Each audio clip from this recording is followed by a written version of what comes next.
నిద్రపోయే ముందు 11 మాటలు శివనామం చెప్పి పడుకోమని చెప్తారు.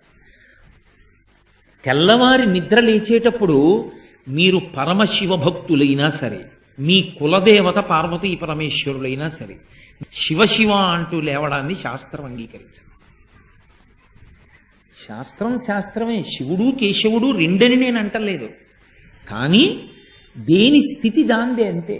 నిద్ర లేచినప్పుడు మొట్టమొదట నోటి వెంట పైకి రావలసినటువంటి మాట ఏదో శాస్త్రమే నిర్ణయం చేసింది.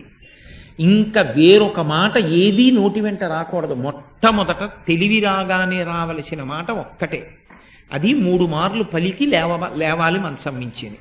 శ్రీహరి శ్రీహరి శ్రీహరి అన్నాడు.